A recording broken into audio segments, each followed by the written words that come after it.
Lumuhod ka. Magsalita ka, anong nangyari? Naku, may masamang nangyari. Gumuho ang construction site ni Jiancheng. Ngayon, hindi natin alam kung buhay pa siya o patay na. Walang kahit anong bakas ng katawan niya. Idineklara na siyang patay ng mga otoridad. Gixiang, magpakatatag ka. Mayroon pa kayong Xiaoyang, saluhin niyo siya.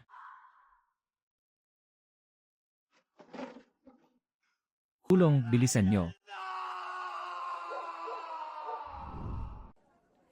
Mainit-init na siopaw, bagong hango lang. Nay, gusto ko po ng laro ang robot. Gusto ko ng laro ang robot. Kahapon, binilhan si Qiangzi ng tatay niya ng laro ang robot. Gusto ko rin po. Ngayon na. Zaipeng, anak, huwag ka nang magmaktol. Kailangan pang bantayan ni nanay ang pwesto natin. Ayoko, sige na po. Gusto ko nga niyan. Kapag hindi mo ako binilhan, hindi ako tatayo rito. Nay, bata pa naman po si Bunso. Huwag na po kayong magalit. Nay, ako na muna ang magbabantay ng tinda natin. Sige na po, suyuin niyo muna si Bunso. Kaya ko na pong magbantay rito sa tindahan. Sige po, isama niyo na po si Bunso. Napakabait mo talaga, Xiaoyang. Anak, halika na, tumayo ka na riyan. Sasamahan ka na ni nanay na bumili, ha? Sige po.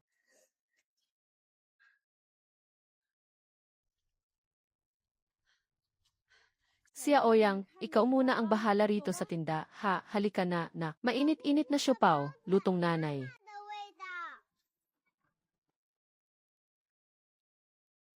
Hala, ang mga siopaw.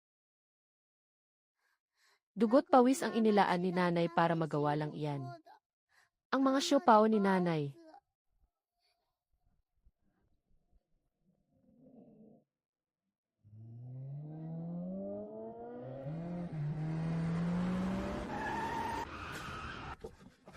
Anong nangyari?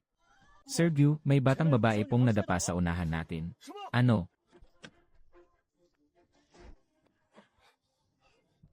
Bata, gumising ka, bata. Nasaan ang mga magulang ng batang ito? Sino ang magulang ng batang ito?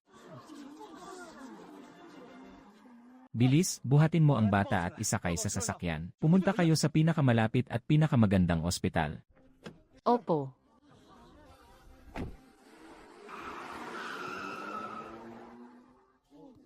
Diyos ko, nakakatakot naman ang nangyaring yon. Hindi natin alam kung anong nangyari talaga. Tingnan mo oh. Robot laban sa monster. Zaipeng, bilisan mo. Mag-isa lang ang ate mo doon na nagbabantay ng pwesto natin.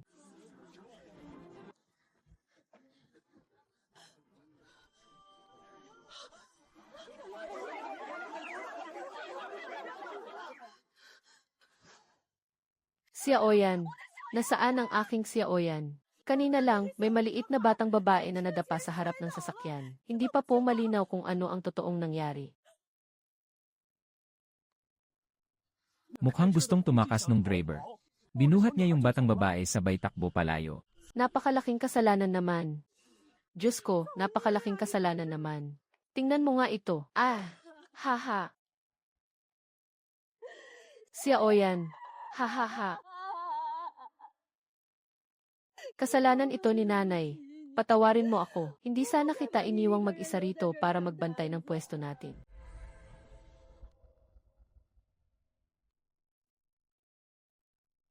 Nay, nakapasa ako sa universidad sa lungsod. Isa itong napakasikat na universidad. Ano, Zaipeng, ano nang sinabi mo? Natanggap po ako sa universidad. Opo, Nay. Tingnan niyo po itong admission letter. Tingnan niyo po ng mabuti. Salamat sa Diyos. Jiancheng, narinig mo ba? Nakapasa sa universidad ang anak natin. Sa isang prestihiyosong universidad sa lungsod. Nagpala ng ating mga ninuno ang pamilya natin, Jiancheng. Kung narito ka lang sana. Nay. Pero ang matrikula po, nagkakahalaga ng 10,000 yuan kada taon. Sa sitwasyon natin, Nay. Huwag na lang kaya muna ako mag-aral. Mananatili ako rito sa bahay para tulungan kayo sa pagtatrabaho. O kaya naman, pupunta ako sa bayan para maghanap ng trabaho. Huwag kang mag-alala, Zaipeng. Kahit ibenta ko pa ang lahat ng mayroon tayo, igagapang ko pa rin ang pag-aaral mo sa universidad. Naintindihan ko po. Salamat po sa lahat ng paghihirap niyo.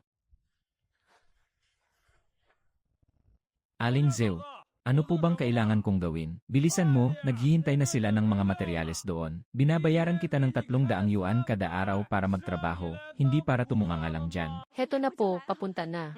Enye.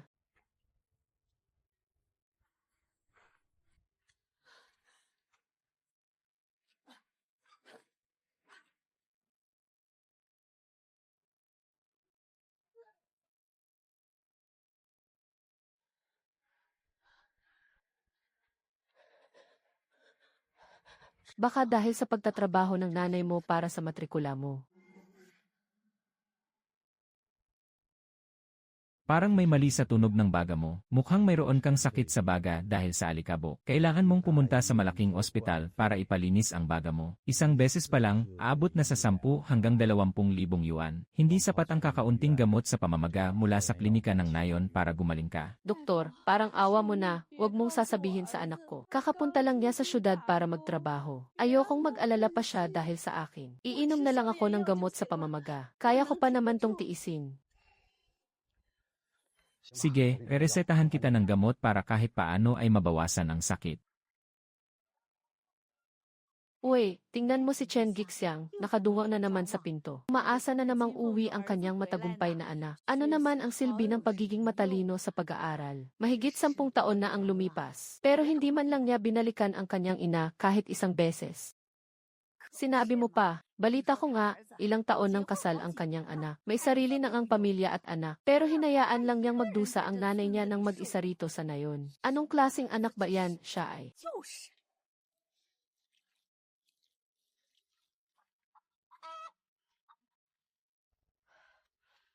Isang walang utang na loob na si Zaipeng. Anak, 10 taon na kitang hindi nakikita. Hindi ko na alam kung hanggang kailan pa mabubuhay ang nanay mo. Matagal nang nag-ipon ng pera ang nanay. Para lang makapunta sa syudad at makita ka pati si Tian bago ako tuluyang mawala.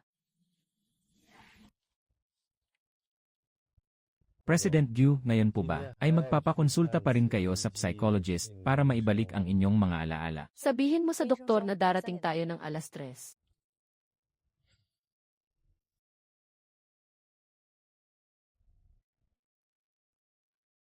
Unti-unti nang naglalaho ang mga alaala ko noong bata pa ako, ina.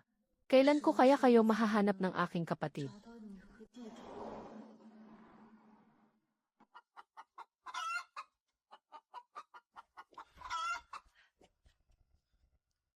Saan ba galing ang estrangherong ito? Hindi ito ang lugar na dapat mong puntahan. Umalis ka na rito, Alice. Kuya Guard, ang anak kong si Zhu Zaipeng ay nakatira rito sa loob. Gusto ko lang sana silipin ang aking anak at ang aking apo. Sinasabi mo bang si Zhu Zaipeng, anak mo si Manager Zhou? Iyan huwag mo nga akong biruin. Si Manager Zhu ay ang pinagmamalaking manugang ng pamilya Li. Paano siyang magkakaroon ng kamag-anak na katulad mo? Aalis ka ba o hindi? Umalis ka na rito bago ko patawagin ang buong security team para kalagkarin ka paalis. Hahaha.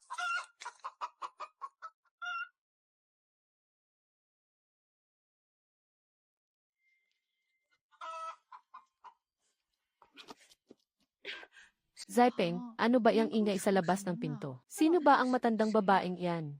Mukhang isang dayo lang po na nagtatanong ng daan. Hindi ba may appointment ka pa kay Enrea? Li para maglaye, malapit ka na bang malate? Sumakay ka na, bilis. Bigla kong naalala. May naiwan pala akong dokumento sa guardhouse. Sige na, mauna ka na. Susunod na lang ako sa iyo mamaya,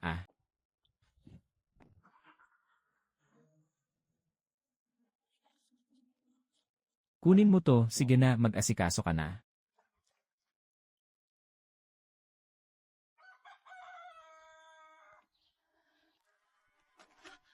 Zaipeng, Hindi ko ba sinabi sa iyo na huwag mo na akong pupuntahan dito sa syudad? tingnan mo, may dala si nanay ng mga itlog galing sa probinsya natin. At saka malaking tandang. Paborito mo to noong bata ka pa. Sige na, tama na. Kukunin ko na tong mga dala mo. Bumalik ka na sa probinsya. 10 taon na kitang hindi nakikita. Gusto lang naman kitang makita. Pati si Tianchen. Mahirap ang negosyo ngayon. Sobra kasing liit ng bahay namin, hindi ka magkakasya roon. Wala rin dito si Tianshan, kaya umuwi ka na muna. Naiintindihan ni nanay, ayaw kong maging pabigat sa'yo. Patuloy pa ring magtitinda si nanay para makatulong sa mga gastusin niyo.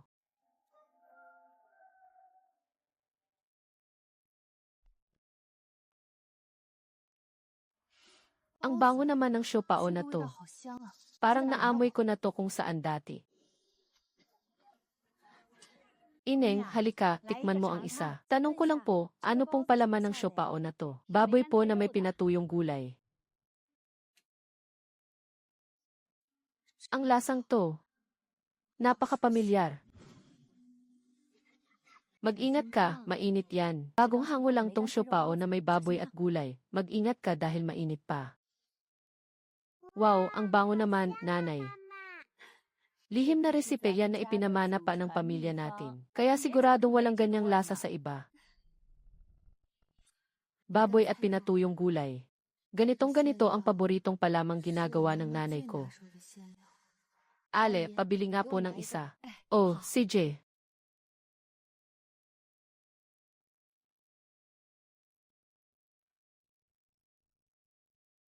Ineng, bakit? May problema ba? Hindi ba masarap ang siopao o napasok ka? Hindi po, Ale. Napakasarap po ng siopao. Kaya lang, ang lasa po kasi nito parang katulad ng luto ng nanay ko. Ija, nasaan naman ang mama mo?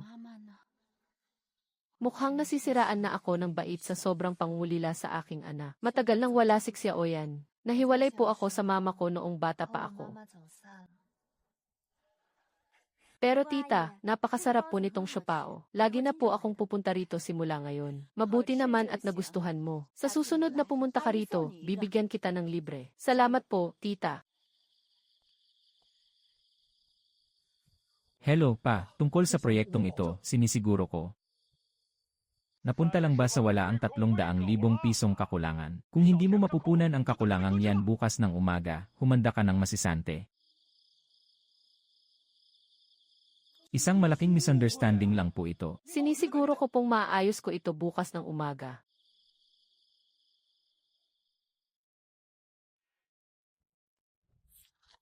Ay, nga pala, ma. May emergency lang po sa opisina, kaya mauuna na muna ako. Alagaan mo ang sarili mo. Mag-iingat ka sa daan ha.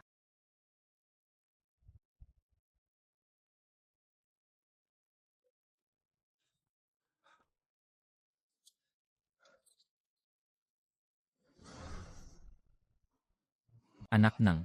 Sa wakas, natakpan ko rin ang 300,000 pisong kulang. Ito pa naman ang kauna-unahang proyekto na ipinagkatiwala sa akin ng matandang yon sa pamilya Lee.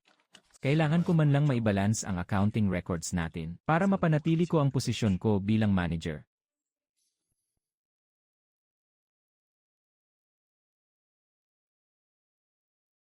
Hon, kasama ko si mama na nag-show shopping sa labas ngayon. Tingnan mo tong suot kong diamond earrings, maganda ba? Huwag mong kalimutang mag-drive para sunduin kami mamaya, ha?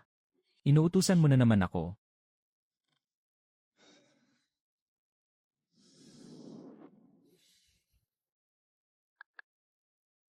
Sige na nga, babe. May ginagawa lang ako ngayon, ibaba mo na muna ang tawag. Susunduin ko kayo riyan mamaya.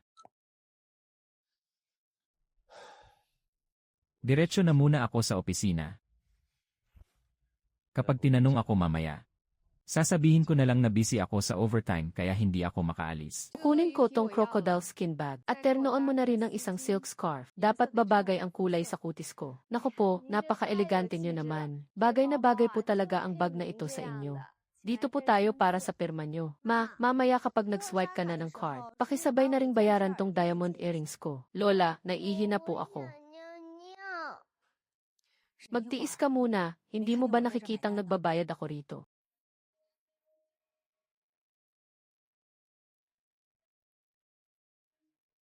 Wow, ang bango naman. Amoy rosas nga. Iza, anong pangalan mo? Bakit mag-isa ka lang dito? Ako po si Tian Tian. Nasa mall po si Mama at si Lola, nag-ikot. Naamoy ko po kasi ito kaya lumabas ako. Ang galing naman, Tian Tian din ang pangalan ng apo ko. Gusto mo bang bigyan ka ni Lola nito? Bagong hango pa tong rose red bean bun. Mag-iingat ka, mainit pa yan. Lola, napakasarap po ng ginawa ninyong bun. Tian-Tian, sino ka ba? Bakit mo basta-basta binibigyan ng pagkain ang bata? Hindi po, hindi po. Ang bata po ang kusang lumapit dito, ma. Tiyak na walang operating permit ang pwestong to. Tatawag ako sa munisipyo ngayon din para ipaligpit at ipasara yung pwesto mo. Lola, kusa po akong lumabas. Manahimik ka nga. Sino ang nagsabi sa iyong gumalagala kung saan-saan? Kanina ka pa namin hinahanap ng mama mo.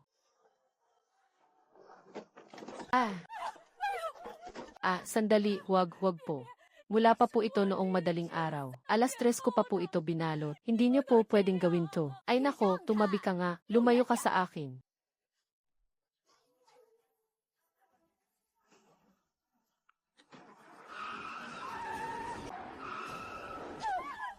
Napakadelikado mong matanda ka.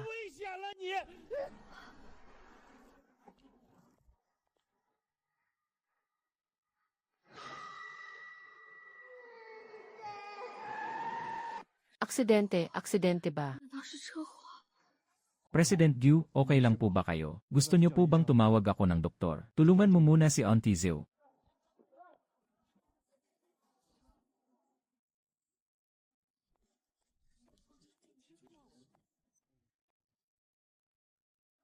Alam niyo ba ang ginagawa ninyo?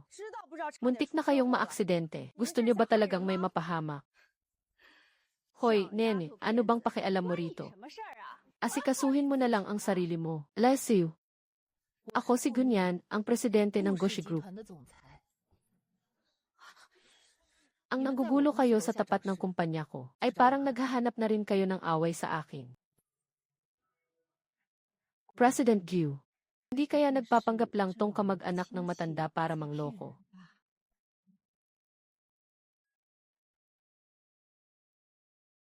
Kahit kamag-anak niya ako o hindi, na-record na ng TVs na ito ang lahat ng ginawa ninyo. Pumili kayo, tatawag ako ng pulis, o hihingi kayo ng tawad kay Auntie Zhao. Ako, hihingi ng tawad. Asa ka pa. Avish. Umalis na tayo. Swerte mo ngayon, huwag ka nang magpapakita sa akin ulit.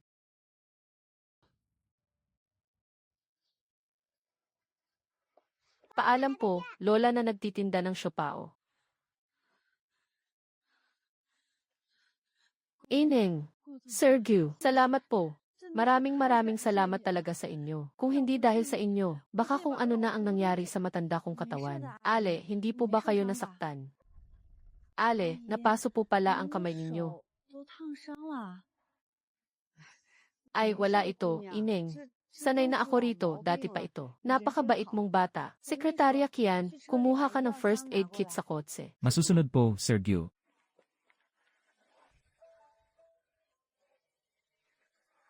Naku, Sir Gu. Huwag na po. Hindi ninyo na kailangang gawin ito. Gawain lang po ito ng mga katulad ko. Baka marumihan lang ang mga kamay ninyo. Ale, taga saan po ba kayo? Sa punto po ninyo, tila hindi kayo rito taga sa amin. Taga baryo ako ng Liushugu.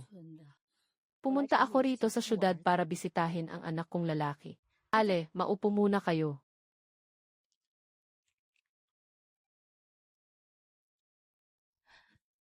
Ineng, napakabait mo talaga. Hindi ko na alam kung paano pa ako magpapasalamat sa iyo. Ale, wala po iyon. Ale, calling card ko po pala ito. Nandyan po ang numero ng telepono ko. Kung sakaling magkaroon muli kayo ng problema, o kung may nanggugulo sa inyo, maaari ninyo akong tawagan agad. Salamat po. Sekretarya Kian, imbestigahan mo agad ang babaeng nagngangalang Chen Gixiang. Masusunod po, Sir Gu. Aling mga detalye po ang kailangan kong alamin? Lahat ng impormasyon tungkol sa kanya, mula sa pinagmulan niya sa baryo ng Liushugu, mga miyembro ng kanyang pamilya, pati na ang lahat ng pinagdaanan niya sa nakalipas na 30 taon. Higit sa lahat, alamin mo, kung nawalan ba siya ng anak na babae, 25 taon na ang nakararaan. Masusunod po, Sir Gu. Asikasuhin ko na po ito agad. Sobra na ito. Hindi ko alam kung saan sumulpot ang buwisit na batang babaeng iyan. At naglakas loob pa siyang sa harap ng napakaraming tao. Naipahiya ako ng ganoon, Deki. At pati na rin ang matandang iyon. Tunay siyang salot. Kamalasan lang talaga ang dala niya.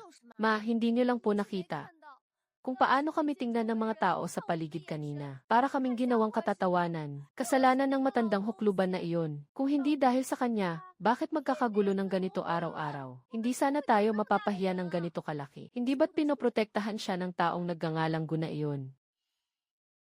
Kaya ilalagay ko ang matandang iyon mismo sa harap ng mga mata natin para pagsilbihan ako araw-araw. Tingnan natin kung paano pa siya mapoprotektahan ng Gu na iyon. Ma, ang ibig niyo pong sabihin, hindi ba't kailangan natin ng tagalinis?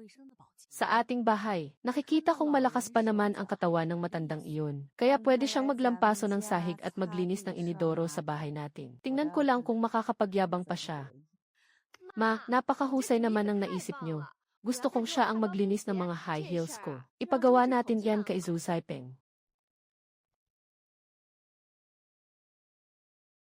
Zhu Zaipeng, halika nga rito. Ma, ano pong nangyari? Sino po ang nagpagalit sa inyo? Iyon mismong matandang nagtitinda ng siopao sa tapat ng gusali ng pamilya Gu. Isang hamak na nagtitinda lang sa kalye. Ano pong ginawa niya para magalit kayo ng ganyan? Dahil sa matandang iyon kaya ako napahiya sa harap ng maraming tao. Kahit anong mangyari, dalhin mo agad ang matandang iyon dito sa bahay. Sabihin mo sa kanyang magiging tagalinis natin siya. Pero, parang hindi po yata tama yon. Matanda na po siya at hindi na mabilis kumilos. Baka mahirapan na siyang asikasuhin ang lahat. Bakit hindi na lang po ako kumuha ng profesional na tagalinis? Bakit wala na ba akong karapatang utusan ka? Zhou Zaiheng, huwag mong kalilimutan kung kanino galing ang lahat ng mayroon ka ngayon. Mahal, hindi mo ba narinig ang sinabi ni Mama? Bilis, asikasuhin mo na. Sige, asikasuhin ko na ngayon din.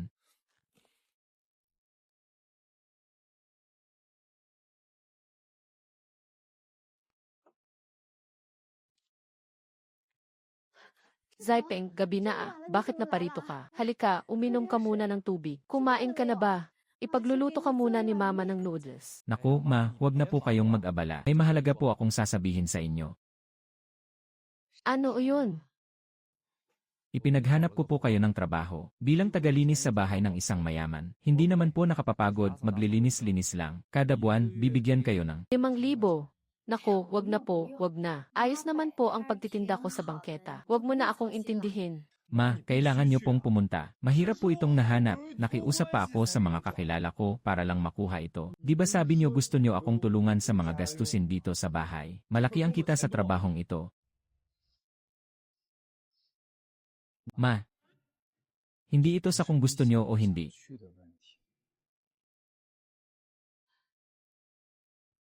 Sa tingin niyo ba gusto ko kayong magpakahirap doon? Ako. Napahamak ako.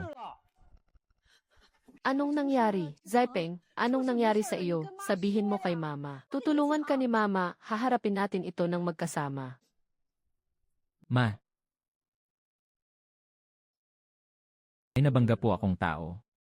Ang biyenan ko, yung malaking proyekto na binigay niya sa akin, pinalpak ko. Nalugi kami ng napakalaking halaga. Pinalalayas na nila ako ngayon sa bahay nila. At nakikipaghiwalay pa sa akin si Mingyao. Mawawala na sa akin ang lahat, ma.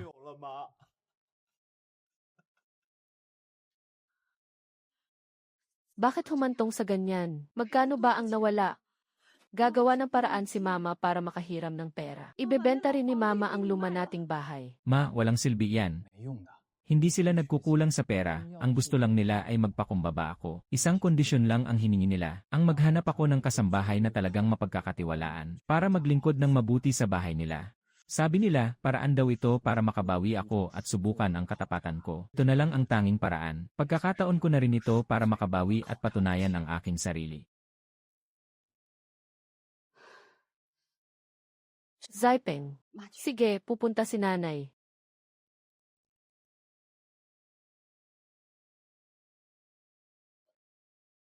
Pero may isa pa akong gustong sabihin. Pagpunta mo roon, hindi mo pwedeng sabihin na nanay kita. Ano? Anong sabi mo? Nay, nagmamakaawa ako sa inyo, Nay. Nay, parang awan niyo na po, Nay. Mababa ang tingin sa akin ng pamilya nila. Karamdam nila, hindi ako karapat-dapat para kay Mingyao. Kung malalaman nilang ang sarili kong nanay ay nagtatrabaho sa kanila bilang katulong, habang buhay na akong hindi makakaharap ng may dignidad sa kanila. Zaipeng, bakit hindi mo sinabi agad kay nanay? At ano naman pong mapapala ko kung sasabihin ko sa inyo, Nay, kung hindi po kayo papayag. Lalo lang nila akong kutyain at pagtatawanan. Papahiyain nila ako at tiyak na makikipag-divorce sa akin si Mingyao. Kapag nangyari yun, hindi lang basta mawawala ang lahat sa akin. Baka hindi ko na rin muling makita si Tiantian.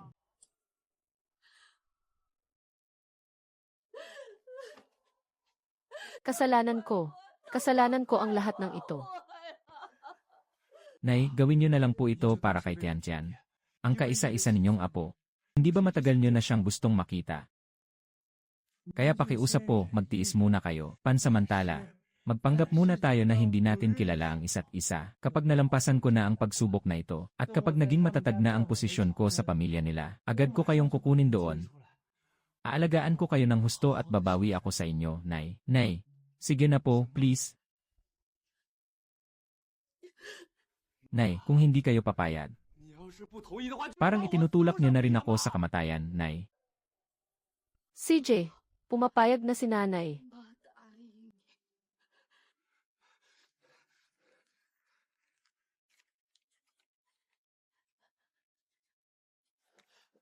Sige, bukas ng alas 8 ng umaga. Doon sa subdivision noong nakaraan. Ito ang address.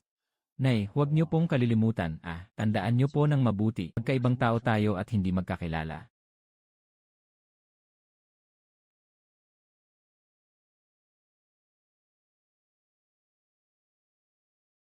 Nay, ay hindi pala, Aling.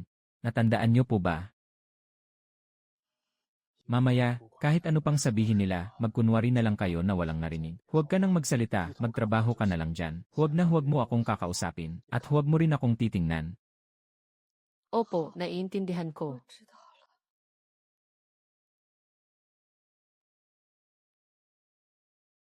Zhu Zaipeng, dinala mo ba rito yung tao? Ang bagal-bagal mo, naaantala ang oras ko para sa facial ko.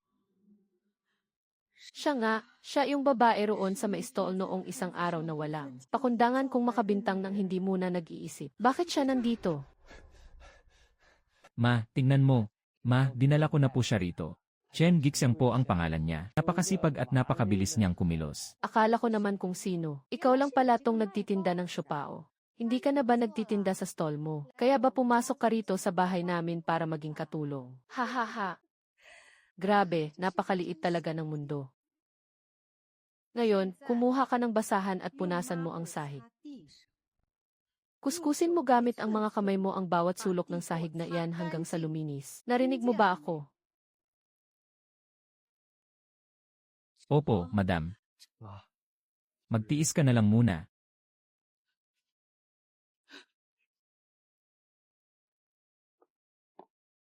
Ma, bakit ka pa nakikipag-usap sa kanya? Bilisin mo na lang siyang maglinis. Sabihan mo siyang mag-ingat, baka magasgasan o masira niya ang sahig natin. Narinig mo ba?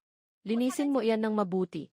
Huwag mong isipin na pumunta ka rito para maging bisita. Katulong ka lang na tagalinis ng sahig dito. Opo, lilinisin ko na po.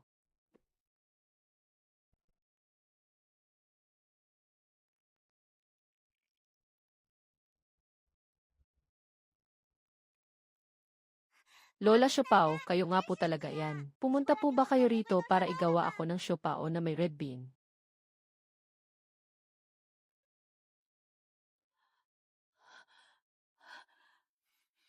Tiantian. Tiantian. Tiantian ang pangalan niya. Ang cute at napakagandang batang ito. Siya pala talaga ang tunay kong apo. Panginoon ko, sa wakas ay pinagtagpo mo rin kami.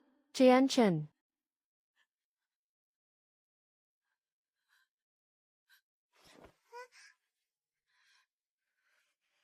Huwag mo siyang hawakan, Tiantian.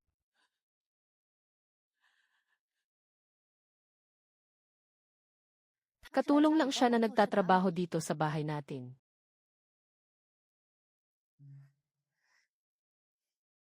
Bawal mo siyang kausapin.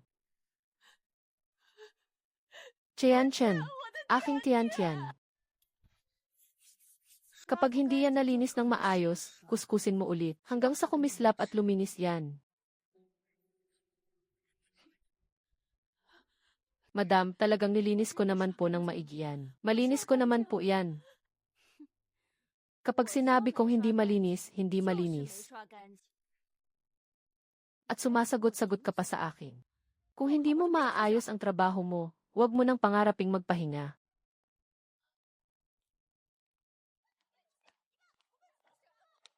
Umahimik kayo ang aga-aga, ano bang pinag-awayan nyo? Wala ka na talagang katahimikan sa bahay na to. Papa, tingnan niyo nga po siya. Pinaglilinis lang naman siya ng sahig. Hindi na nga malinis ang gawa, lakas pa ng loob sumagot-sagot sa akin. Napakalampa naman kumilos.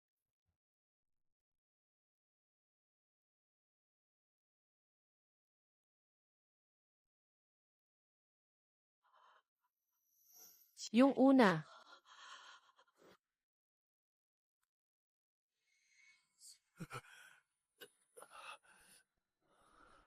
Aray, bakit biglang sumakit ang ulo ko?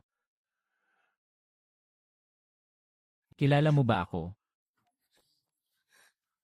mahal, anong nangyayari sa iyo? Huwag mong pakinggan ang mga kalokohan niya. Nako, dayo lang naman yan dito. Tiyak na narinig lang yan kay Zaipeng ang pangalan mo. Gusto lang yan magpalakas sa'yo para makahingi ng mas malaking sweldo. Wala ka ba talagang pakiramdam? Pinapasakit mo pa ang ulo ng asawa ko. Bumalik ka na nga roon sa kwarto ng mga katulong. Sige na, sige na.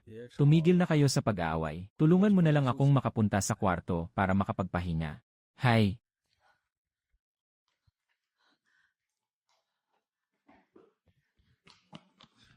ma, anong ginagawa nyo? Anong nangyayari? Kapangalan niya ang papa mo. 一个名字， Kakapangalan. 一个名字， Sino? Ang biyenan ko. Napakaraming tao sa mundo ang may magkakaparehong pangalan. At saka, matagal nang pumanaw ang papa ko. Sige na, magtrabaho na kayo roon.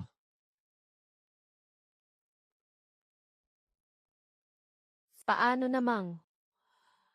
May taong kamukhang kamukha niya.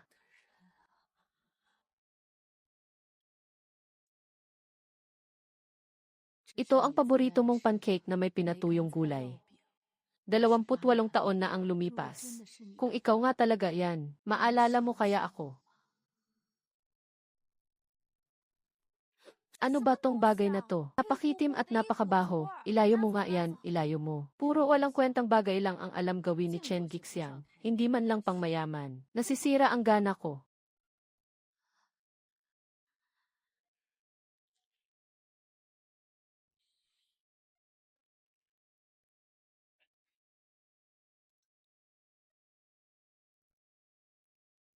Ang amoy na to. Parang pamilyar sa akin. Zouyay. Saan na pala ang probinsya mo?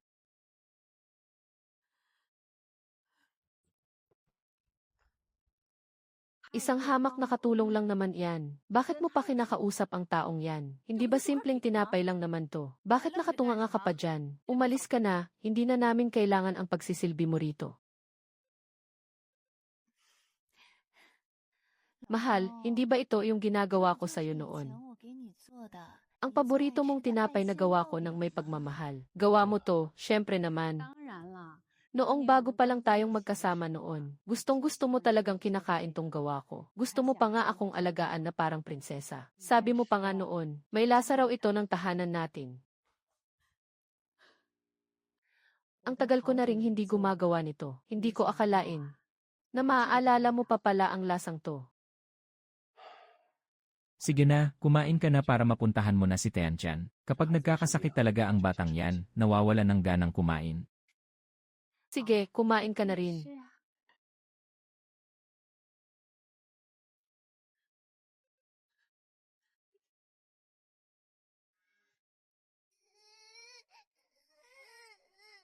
Ano ba, bakit ka ba umiiyak 什么 dyan? 哭啊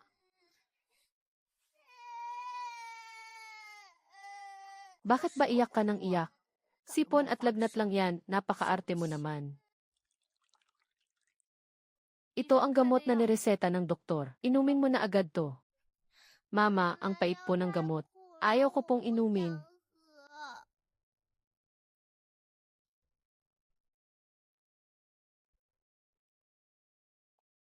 Kapag ayaw niyang inumin, huwag mo siyang pakainin. Tingnan natin kung mag-iinarte pa siya. Maliit na sakit lang, pinapalaki pa ang gulo. Wala man lang siyang asal mayaman. Kawawa naman ang aking tiyan-tiyan, huwag kang matakot. Gagawa si Lola ng paborito mong red bean bun.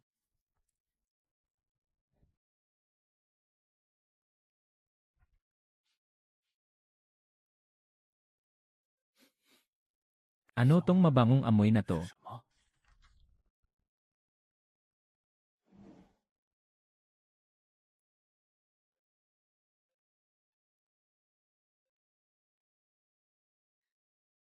Tiyan-tiyan, magpakabait ka. Tingnan mo kung anong masarap na pagkain ang ginawa sa iyo ni Lola Zu. Ano pong masarap na pagkain ang ginawa ninyo para sa akin? Ito po ba yung paborito kong red bean bun? Amuyin mo nga, mabango ba?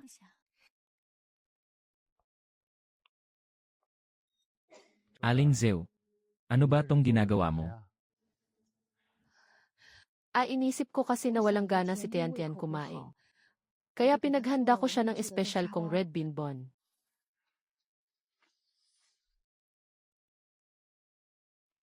Papa,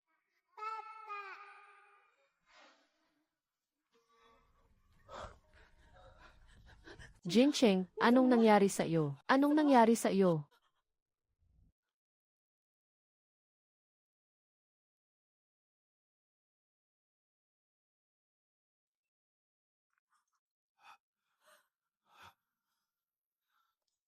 Magsalita ka, may inilagay ka ba sa pagkain na hindi dapat? Naihalo roon. Hindi, wala po akong inilagay. Tigil. Walang kinalaman si Lola rito. Ako lang po ang hindi nakatayo ng maayos. Lola, wag niyo pong saktan si Lola Zu. Ako po ang may gustong kumain ng sweet bun. At si Lola Zu po ang gumawa nito para sa akin. Sinasabi ko sa iyo, kapag inulit mo pa ito, talagang malilintikan ka sa akin. Nagsimula ang gulo sa loob ng lihim na silid. Sabihin mo sa akin na huwag ka nang basta-basta magluluto o magbibigay ng pagkain sa bata sa susunod. Presidente Gu, lumabas na po ang resulta ng investigasyon na hiningi niyo. Ito ay tungkol kay Ginang Chen Gixiang.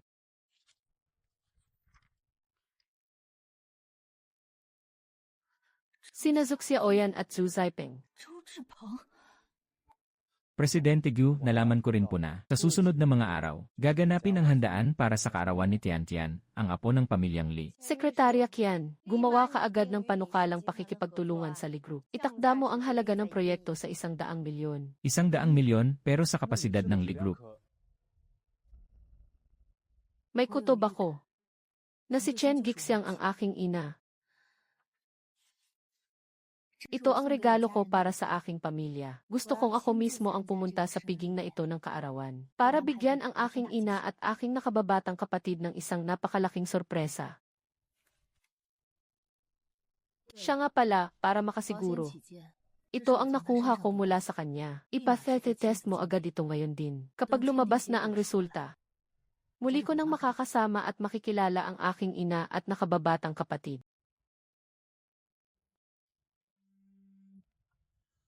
Halo, kayo po ba si Ginang Li? Galing po ako sa opisina ng presidente ng Gu Group. Mula sa Gu Group, magandang araw po. Ano po ang maipaglilingkod ko sa inyo? Kami po ay, humahanga po si Presidente Gu kay Ginoong Zhu Zaipeng ng inyong pamilya, at naniniwala siya ay isang mahusay at maaasahang kabataan. At dahil malapit na rin po ang kaarawan ng inyong anak na si Binibining Tiantian, desisyon po si Presidente Gu na, sisimulan ang isang proyektong nagkakahalaga ng 100 milyon kasama ang inyong kumpanya, para sa isang malalimang pakikipagtulungan.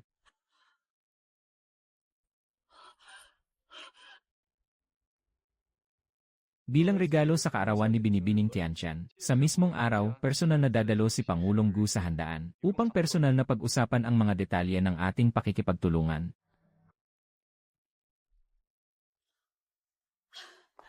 Napakagandang balita nito. Para tayong hinulugan ng ginto mula sa langit. Zaipeng, bilisan mo, kay Marika nga.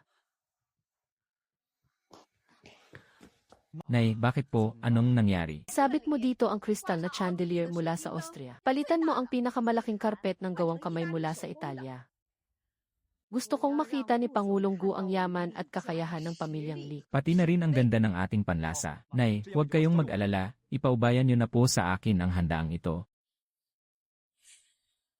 Ano pa ang tinatayo-tayo mo dyan, nakatunganga ka lang? Hindi mo ba narinig na magpapasiklab ang pamilya natin sa isang marangyang handaan? Para salubungin ang napaka-importanting panauhin na si Pangulong Gu. Ngayon din, linisin mo ang bawat sulok at kanto ng bahay na ito. Punasan mo hanggang sa kumislap at makita mo na ang sarili mong mukha. Kahit katiting na alabok, hindi dapat makita ni Pangulong Gu. Kapag nakakita siya kahit kaunting dumi lang, at masira ang malaking plano ng pamilyang Li, malalagot ka talaga sa akin.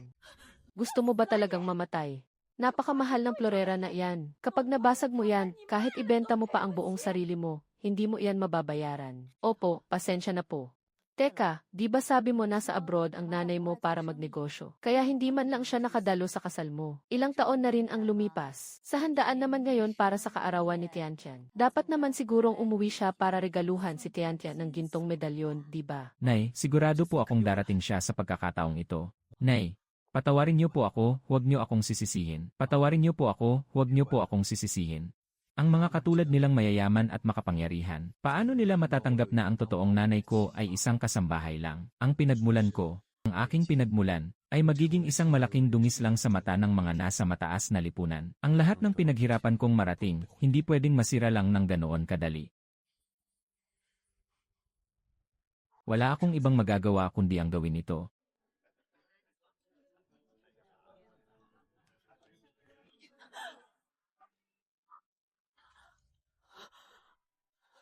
Tingnan mo nga kung ano ang ginawa mo. Hindi mo ba alam kung anong araw ngayon, wala ka man lang pakiramdam? Sa ganitong napakahalagang araw, bakit naglakas loob ka pang dumaan sa harapang sala? Kapag sinira mo ang mood ng ating importanteng bisita, hindi kita mapapatawad. Hindi ko naman po sinasadya. Gusto ko lang namang makita si Tiantian. Isang katulong ka lang naman. Anong karapatan mong makita si Tiantian? Sinasabi ko sa'yo, magtrabaho at maglinis ka lang ng maayos ngayon. Kapag may nagawa kang kahit isang mali, o kung kumilos ka ng mabagal, tingnan mo lang kung anong gagawin ko sa'yo, narinig mo ba? Opo, narinig ko po.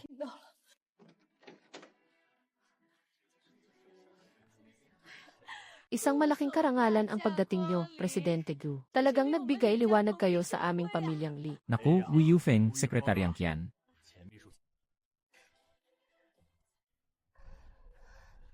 Presidente Gu, matagal ko na pong gustong makilala kayo. Ako nga pala si Zhu Zaipeng.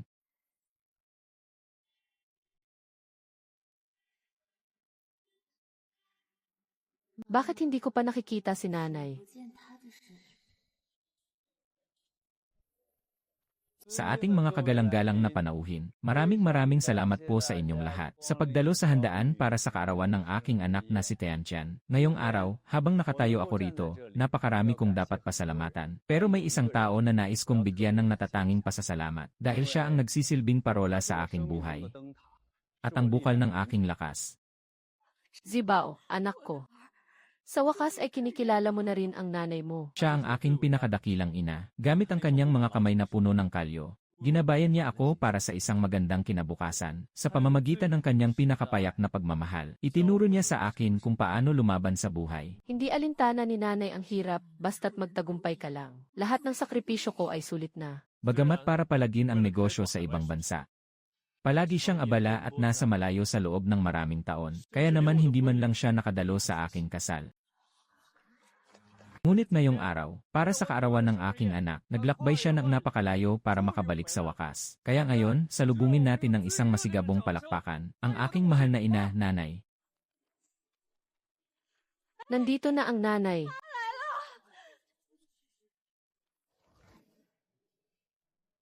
Ang matandang ito, paano niya nakuha pang umakyat? Gusto ba niya akong sirain?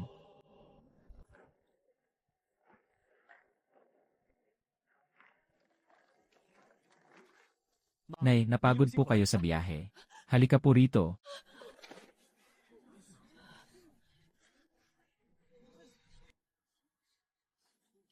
Guard. Ano pang tinatayo-tayo niyo dyan? Palabasin niyo na yan, bilis.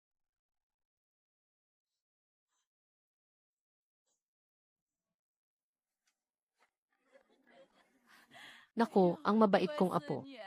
Ito ang malaking gintong palawit na espesyal na pinagawa ni Lola para sa'yo. Salamat po, Inay.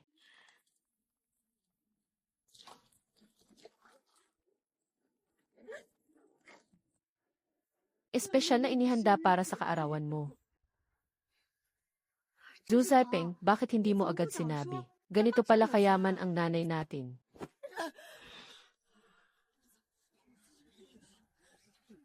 Harangan niyo ang guard na iyan. Chen Gixiang. Bitiwan niyo ang babaeng yan. Ang anak kong ito, mula bata pa lang, napakaresponsable na niya, hindi katulad ng ibang bata. Binibigyan ko siya ng daang milyong piso para sa baon niya pero ayaw niyang tanggapin. Gusto talaga niyang umasa sa sariling sikap. Napakalakas naman magyabang ng matandang ito, parang walang bukas. Sinabi mo pa, hindi ba't isang palamuning manugang lang naman ang Zhu Zihao na iyan? Nay, bakit mo naman sinasabi ang mga yan? Ah.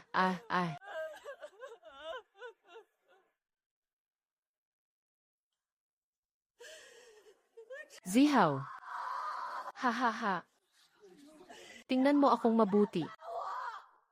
Ako ang tunay mong ina.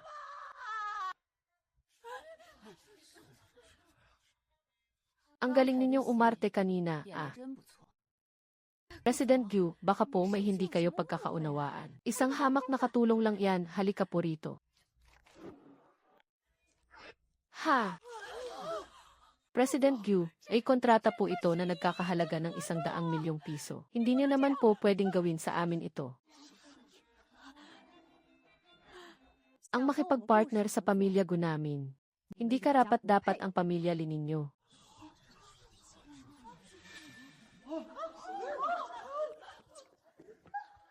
President Gu, pakinggan niyo po muna ang paliwanag ko. Ang matandang ito, siya. Zhu Zihao, imulat mo nga ang mga mata mo at tingnan mo siyang mabuti. Ang taong itinuring mo lang na isang hamak na katulong, at walang awa ninyong minaliit at inapi. Siya ang tunay mong ina na nagluwal at nagpalaki sa iyo.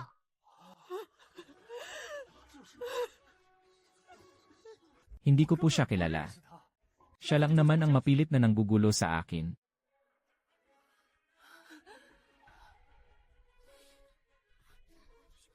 Lola Zhou. Tumahimik ka, huwag kang kung saan-saan tumatakbo. Anak, ano ba ang nangyayaring ito? Nanay mo ang araw. Sino naman ako? Dapat sana ay may inihandang regalo si President Gu para kay Ginoong Zhu Zaipeng at sa kanyang ina na isang malaking sorpresa. Kaso, may mga taong may mata nga pero bulag naman. At itinuturing na basura ang sarili nilang ina. Tapos sinasamba naman ang mga ekstra na parang mga ninuno. Anong ibig mong sabihin? Anong ibig ninyong sabihin? Zhu Zaipeng, pati ba naman ang sarili mong ina ay nagawa mo pang alipusteng? Hindi ka karapat-dapat tawaging tao. Umalis na tayo.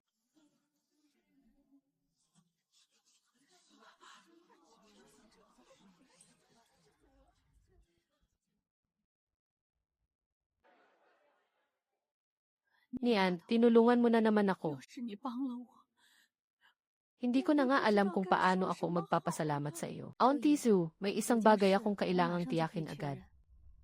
Sa aking tahanan ka muna tumira. Ako na muna ang mag-aalaga sa iyo. Pero ayokong palagi na lang kitang naabala. Nag-aalala pa rin ako kay Tian. Kaarawan niya ngayon. At natakot pa siya ng ganoon. Huwag mo nang alalahanin iyan. Sa huli, apo pa rin siya ng pamilya Li. Huwag kang mag-alala. Kailangan mong magpahinga ng mabuti. Ang mahalaga ay mapangalagaan mo ang iyong kalusugan. Sinabihan ko na si Secretary Qian na ihanda ang sasakyan papunta rito. Doon ka muna sa bahay ko, parating na sila. Tian, huwag kang matakot. Nandito si Lola para samahan ka. Nagtabuyan si Lola Zhu. Hindi rin masarap ang cake. Palaging nag-aaway sina Papa at si Lola. Chen. Lola Zhu, miss na miss ko na po kayo. Akala ko po hindi ko na kayo muling makikita.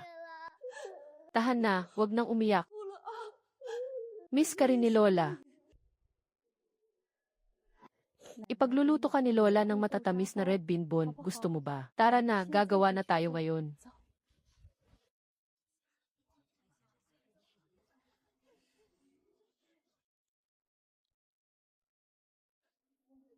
Hello, pulis po ba ito? Gusto ko pong mag-report. May isang yaya pong nagngangalang Chen Gixiang. Dahil sinibak namin siya sa trabaho. Nagtatanim po siya ng matinding galit sa amin. Tanghaling tapat, tinangay niya ang sarili kong apo. Gusto niya tayong pigaan ng pera. Hindi ko po alam.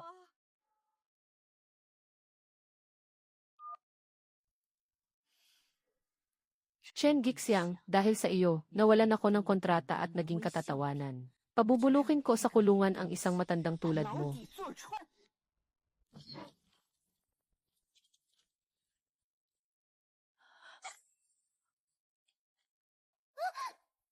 Ano nang nangyayari rito? Mamang pulis, siya po, ang matandang ito. Dahil sinibak siya sa trabaho, tinangay niya ang apo ko. Tingnan niyo nga ang itsura niya. Tingnan niyo po ang lagay niya. Siguradong pera lang ang habol niyan. Hulihin niyo na po siya agad. Lola, kusa po akong sumama kay Lola Zhu.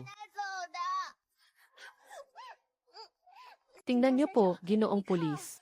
Natakot ng husto ang anak ko kaya kung ano-ano na ang sinasabi. Tiyak na natakot ang bata kaya nagkakaganyan. Kayo po, Ale. Suspect po kayo sa kasong pagdukot ng bata. Sumama po kayo sa amin sa presinto para sa investigasyon.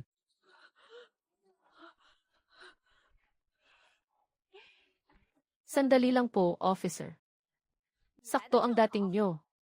Ito ang napala mo sa pagtatanggol sa dayong iyan. Tagapag-alaga lang naman siya ng bata. Kahit sino pa ang kumampi sa iyo ngayon, hindi mo pa rin siya mailalayo. Wu Yufen, walang sinumang makakapagligtas sa iyo ngayon. Ginoong pulis, ito po ang kuha ng CCA mula sa mismong gate ng subdivision. Malinaw na makikita rito, nakusa pong sumunod si Tiantian kay Aling Zhou. Walang anumang pilitan o pananakot na nangyari. Ginang, may kaukulang parusa sa batas ang maling pagbintang sa kapwa. Kahit na, inakit pa rin niya ang bata para sumama. Isang hamak na katulong lang siya. Anong karapatan niyang ilayo ang apo ko? Ang hindi niyo po alam, si Ginang Chen Gixiang, na itinuturing niyo lang na tagapaglingkod, ay ang tunay na ina ni Ginoong Zhu Zaipeng. Ang pagsama ng isang lola sa kanyang sariling apo, ay isang normal at natural na pagpapakita ng pagmamahal sa pamilya. Usapang pamilya pala ito, bakit kinailangan pang umabot sa pulisya? Zhu Zaipeng, pinalaki ka niya sa gitna ng hirap at dusa. Tapos hahayaan mo lang siyang lumuhod at magpunas ng sahig para sa biyenan mo. Gusto mo ba talagang panoorin na lang siyang mapagbintangan at makulong nang wala kang ginagawa? Kinain na ba ng aso iyang konsensya mo?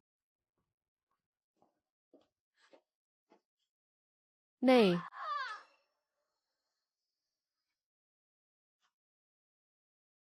ano? Anong tinawag mo sa akin? Ito ang resulta ng FE test. Ako ang tunay mong anak. Ako si Zuxia Oyan. 25 taon kitang hinanap, Nay.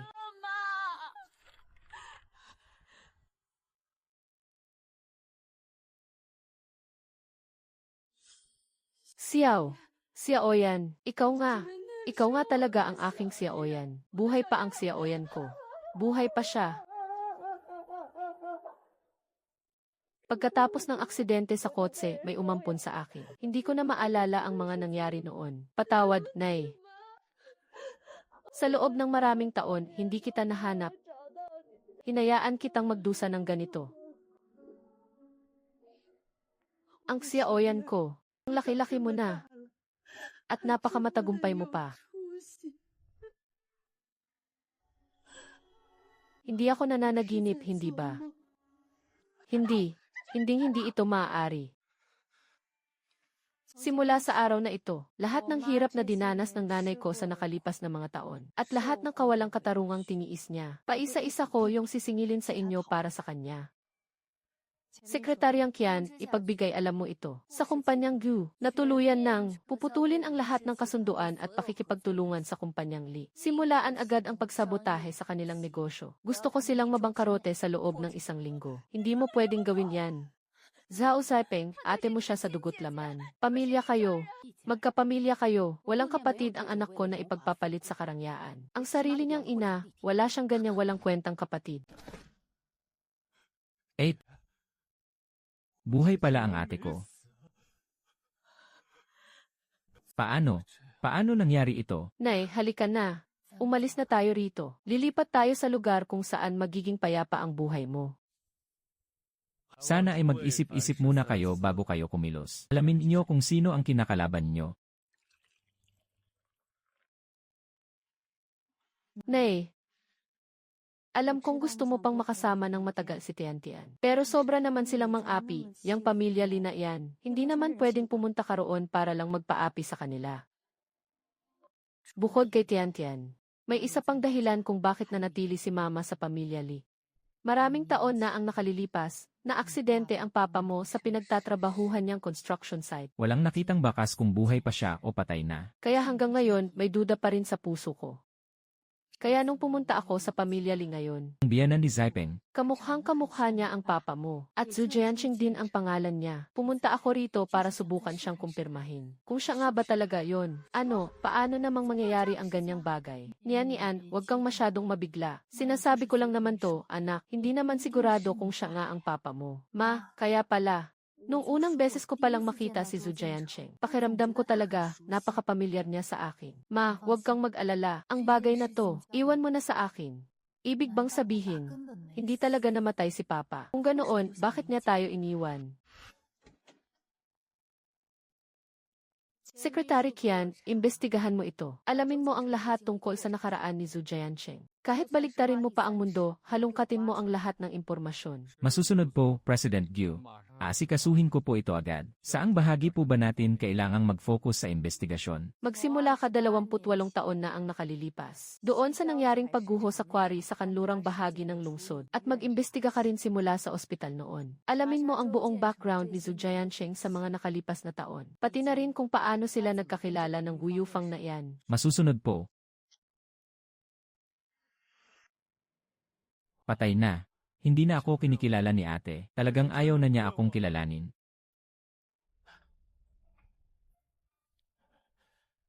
Iha, alang-alang naman kay Zaipeng. Pwede mo bang patawarin o pagbigyan ang pamilya namin? Mas mabuting pag-isipan mo ng mabuti kung may nagawa ka bang kasalanan sa ibang tao.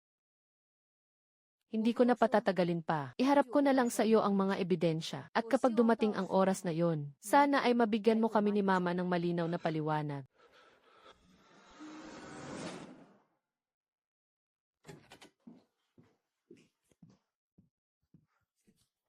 President Gyu, nahanap ko na.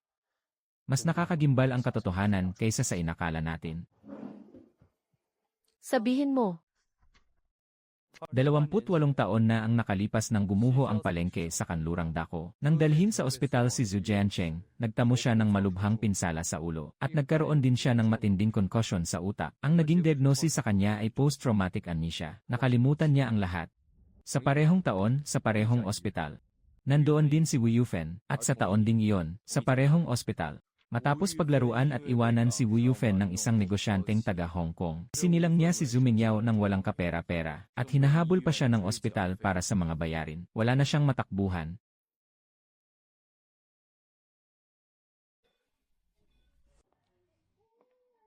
Hoy, nabalitaan mo ba? Yung lalaking galing sa construction site na dinala rito. Gwapo sana siya, kaya lang malubha ang pinsala niya. Wala siyang maalala kahit ano. Grabe, di ba? Hanggang ngayon, wala pa ring pamilyang naghahanap sa kanya. Para natuloy siyang naging estranghero ng tuluyan.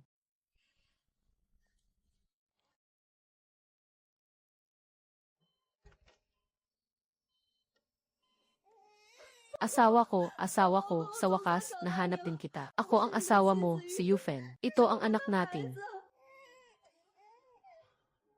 Hay, hindi ko na maalala kung sino ka. 你是谁？ Hindi kita kilala. Paano mo ako nagawang kalimutan? Kung may mangyaring masama sa iyo, paano na lang kami ng anak natin?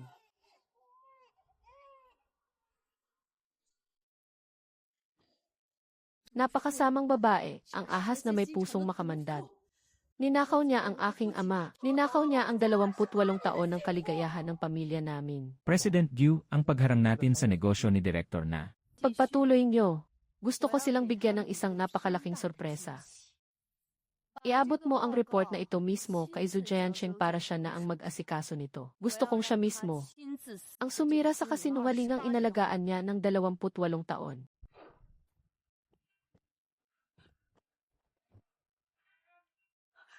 Zhu Jiangwo, nababaliw ka na ba?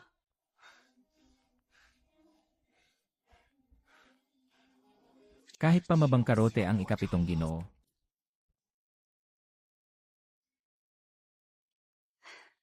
Kailangan mo ba talagang umabot sa ganito? Wu Yufen, ikaw na ahas na may pusong makamandan. Tingnan mo kung ano ito.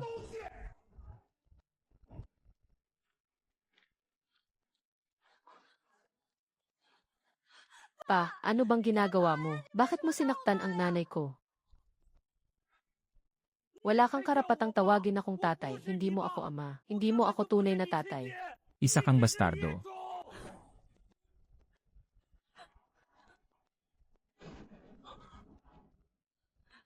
Ma, ay kayo.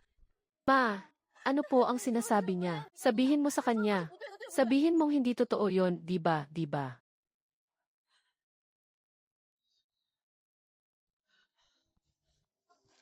Ha ha ha. Naaalala ko na ang lahat. Ang bahay ko ay nasa nayon ng Liusugao. Ang asawa ko ay si Chen Gixiang. May anak pa akong babae. Ang pangalan niya ay si Zhu Xiaoyan. Si Zhu Xiaoyan. Ikaw na tuso at masamang babae. Noong nawala ang alaala ko, sinamantala mo iyon para nakawin ang buhay ko. Ano, hindi. Hindi yan maaari.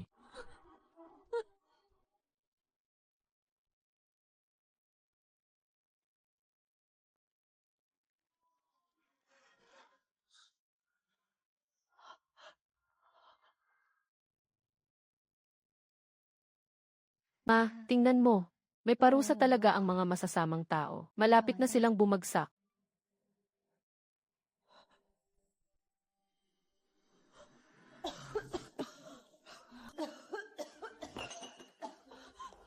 Ma, ano pong nangyayari sa inyo? Huwag mo naman akong takutin ng ganyan. Ma, tulong, may tumulong po sa nanay ko.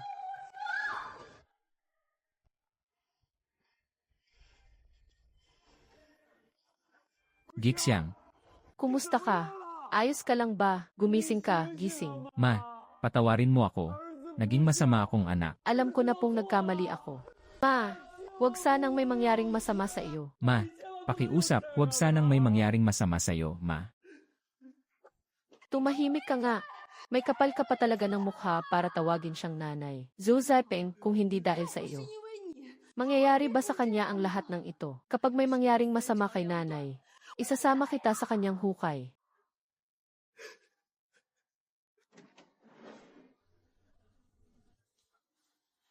Dr. Lee, kumusta po ang nanay ko? Masyado lang ba siyang naging emosyonal? Mas malubha ang kalagayan niya kaysa sa inasahan natin. Huli na nang dalhin niyo rito ang pasyente, base sa aming pagsusuri. Hindi karaniwang pulmonya ang sakit niya, kundi ikatatlong yugto ng pneumoconiosis. Ibig sabihin, huling yugto na ito ng kanyang sakit sa baga. Paano? Paano magkakaroon ang nanay ko ng ganoong sakit? Ang ganitong sakit ay karaniwang nakukuha sa mga lugar na may napakamakapal na alikabok habang nagtatrabaho. Sir Gu, nalaman ko na po ang mga pinagdaanan ni Aling Zhu nitong mga nakaraang taon. Sinasabing 15 taon na ang nakalipas para lang maibigay kay Zhu Zaipeng ang matrikula niya sa kolehiyo.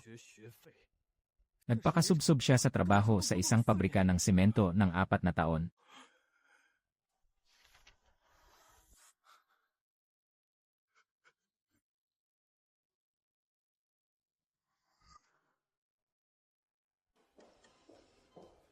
Zhu Zaipeng, napakawalang hiya mo. Agaw buhay na siya. Para sa iyo. Para makapag-aral sa kolehiyo ang walang utang na loob na tulad mo. Ibinuwis niya ang buhay niya sa pabrika ng semento. Ang sarili niyang buhay ang naging kabayaran para lang sa kinabukasan mo. Wala akong kwentang tao. Ako ang pumatay sa sarili kong ina. Ako mismo ang nagtulak sa kanya sa kamatayan. Wala akong kwenta, dapat lang akong mamatay. Napakasama kong tao. Dapat lang akong mamatay. Dapat lang akong mamatay. Bakit humantong sa ganito?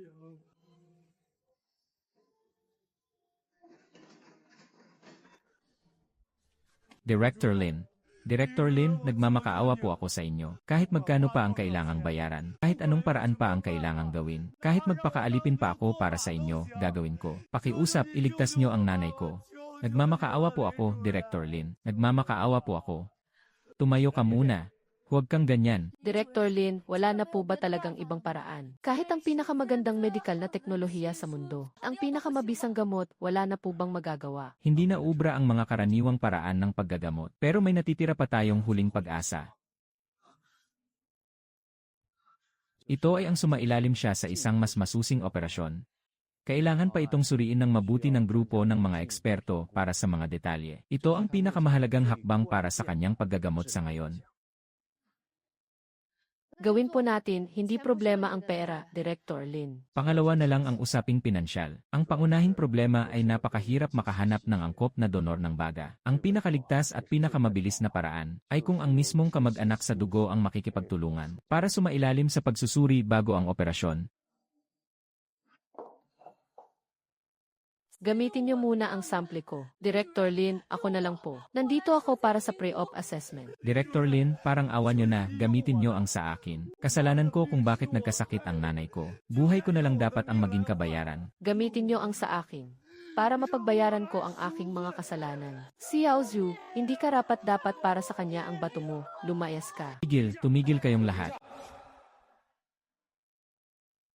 Hindi ito palengke para magtawaran kayo. Sumunod kayong tatlo sa akin. Gagawa kayo ng kumpletong physical exam at pre-op assessment test. Sa huli, siyensya pa rin ang magpapasya kung kanino ang gagamitin natin. Huwag ka nang magtago. May malaki ka pang utang sa akin. Gumastos ka ng 100 milyong piso. At pagkatapos mong ubusin lahat yan, gusto mo pang tumakas. Kung hindi ka magbabayad ngayon, huwag mong asahang makakaalis ka rito. Mga kuya, parang awan niyo na, bigyan niyo pa ako ng ilang araw na palugit. Dati akong asawa ng pinuno ng Lee Group. Magkakapera rin ako pagkalipas ng ilang araw. Matagal ng bangkarote ang Lee Group, nangarap ka pa ng gising. Kapapin niyo siya, Huwag, parang awan niyo na, huwag. Wala akong pera, wala akong pera. Kung walang pera, kunin ang anumang mamahaling gamit para pambayad utang. Kailangan mo pa ring magbigay ng maayos na paliwanag sa amin. Dalhin niyo siya. Bitawan niyo ako, pakawalan niyo ako.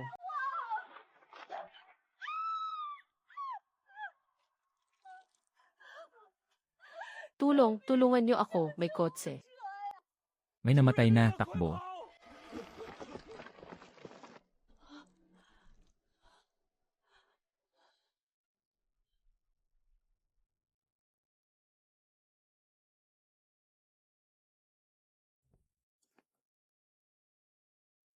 Sir Zhou, may kailangan po akong iulat sa inyo at kay Sir Gyu.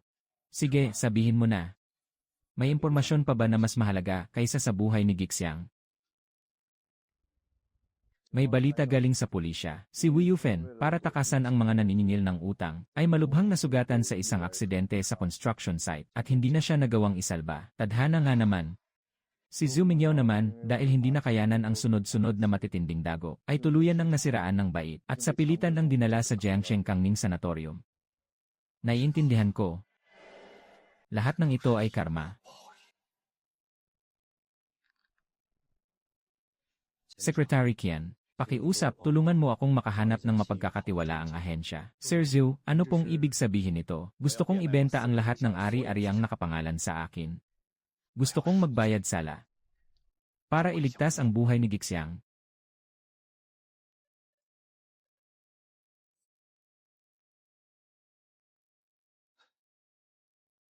Yan.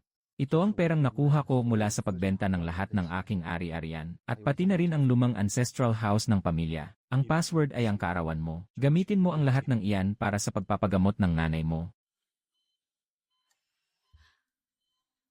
Gagamitin ko ang pera para sa pagpapagamot ni nanay. Kukuha ako ng pinakamagagaling na eksperto sa buong mundo para sa kanya.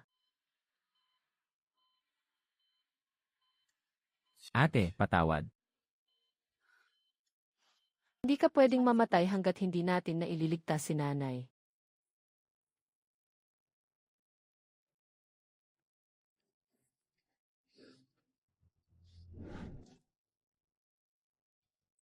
Isang himala. Isang ang himala. Tingnan nyo. Lumabas na ang resulta ng pre-operation assessment.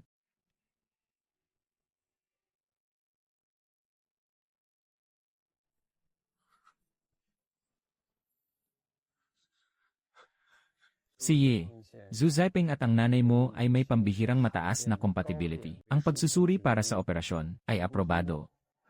Ito ay isang ganap na medikal na himala.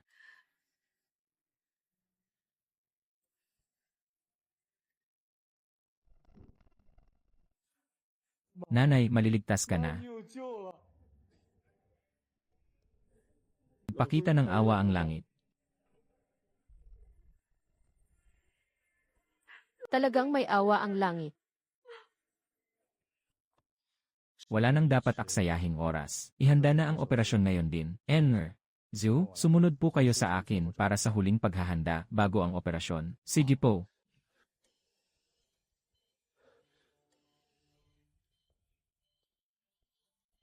Ate, kung sakaling hindi ako makaligtas sa operasyong ito, sabihin mo kay nanay na patawarin ang hindi ko pagiging mabuting anak. Sa susunod na buhay ko na lang siya babawian. Huwag kang magsalita ng ganyang mga kalokohan.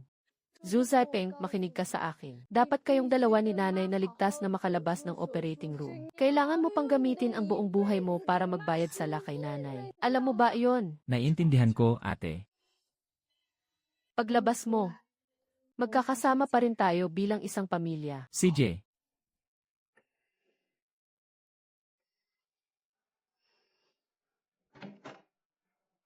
Director Lai. Naging napakatagumpay ng operasyon. Ligtas na ang lola at tatay ni Tianqian. Ligtas na po si lola ngayon. Walang nangyaring masama sa papa mo at kay lola.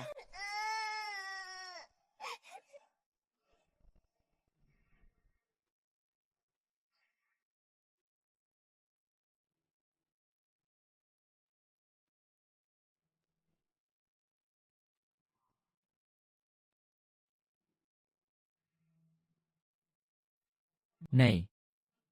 Nagkasala po ako. Napakasama kong anak. Ang mabuti kong anak. Hindi kita sinisisi, anak. Lola, sa wakas, gising ka na. Sobra po kitang namiss. Nay, mula ngayon, magsasama na ng masaya at payapa ang pamilya natin.